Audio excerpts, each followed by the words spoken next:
Jags and Jets, thank you. I was so worried late in that game because Jacksonville dominated this game. Jacksonville really just was in control throughout so much of this game, and then somehow at the end the Jets take a 1-point lead, and I was hyperventilating because the Jaguars were my underdog lock of the week, and I had bet heavily on it, and I was like, oh crap. I mean, if the Jets had won that game, I would have felt like crap for a while because it was looking so good. They had the fumble inside the 10, and it just would have been awful. But the Jaguars hung in. They had the last minute drive when they needed it. They got down for a chip shot field goal, and they won at the buzzer. And Maurice Jones-Drew thing, he had a good game, and the knee at the end, I support it. I think it was a good call. I would have taken the knee in that situation too, because you got to trust your kicker to make a PAT. And that's basically what it was. It was an extra point. And, with the Jets, I know they don't have Leon Washington, and Justin Miller isn't really what he used to be, but you never know on a kickoff. You don't want to take that chance. Why? I don't know. I agree with it. I know the Jets season's pretty much over now. They're done, but oddly enough, I like their future. I like what they can do next year. I like what they can do maybe the year after. This year, they just weren't quite ready, and they did too much talking in September about how good they were. But I kind of like their future. I'm just throwing that out there. Chiefs, Raiders, I don't know.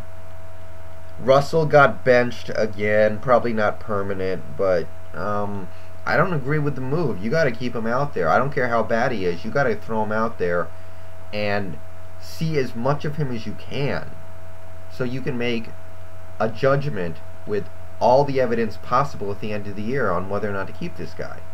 So you're not winning games no matter what you do. You're not going to win any games. You got to hang on, tough it out, and see what he can give you. That's just how I feel here. Other than that, I don't know anybody who played well in this game. I don't know if either team really deserved to win. The Chiefs went for it on 4th and short a couple times, which I like that. You're taking chances. Your team is garbage. You have no chance of doing anything this year, so take some chances. Hey, I'm behind it. I like it. And for that, I'll say Kansas City. I think out of these two terrible teams, you deserve to win. And you got it done. Eagles, Chargers. Looking back on this one, I think you really realize how bad the Eagles did blow it. I mean, they should have gone for 2 with that touchdown later in the game. They screwed up a lot of goal-to-go situations, kicking field goals when they should have gotten a touchdown. Stupid penalties keeping Chargers drives alive. Nene, when he caught that last Chargers touchdown, was wide open because Samuel didn't know what the hell he was doing. I don't know. I mean, obviously the Chargers deserve to win. They played better. They're probably a better team right now. But I mean, looking back at this one, I didn't realize it at the time how bad the Eagles were blowing this game. But looking back on it, they really had the opportunity to get it done here. And, they pushed for the comeback at the end. But you kind of got the feeling that even throughout the whole comeback attempt, it was too little too late. And it goes back to so many little things they could have done on the way. And I think they'll be alright. I still think they can pull out 10 wins. I don't know if that's going to be enough to win the division, but can't let these games get away from you on a regular basis. Packers, Cowboys. Oh, man. I said in my preview video that the Packers were going to throw everything they had at Dallas, and I think they did. Their offensive line probably isn't capable of playing good. So realistically, the fact that Rodgers got sacked 4 times is expected. But everything else, they went to work. I mean, the defense obviously was out of their mind, and I think this was without Aaron Campman. Rodgers played okay. They ran the ball reasonably well. And, the score wasn't dominant, but I thought the way they played the game was pretty dominant. Getting a lot of pressure, forcing turnovers.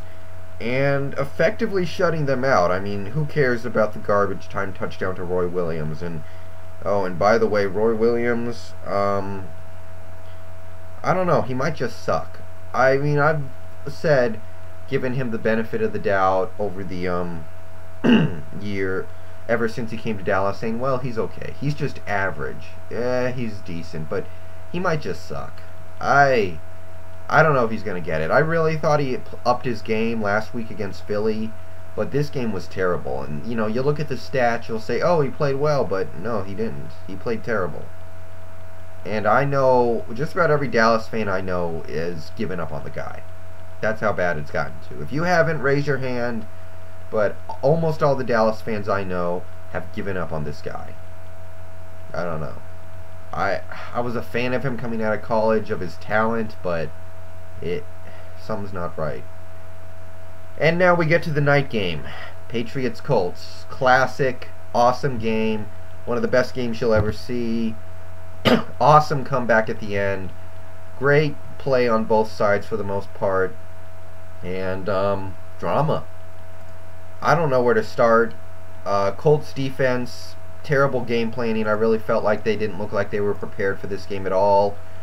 It seemed like they couldn't stop Randy Moss, and you know, that's not an indictment on the Colts because very few people can stop Randy Moss. But there were situations where they could isolate Moss on a safety and the Colts didn't know what to do. They stopped the run pretty well, but they had a hard time.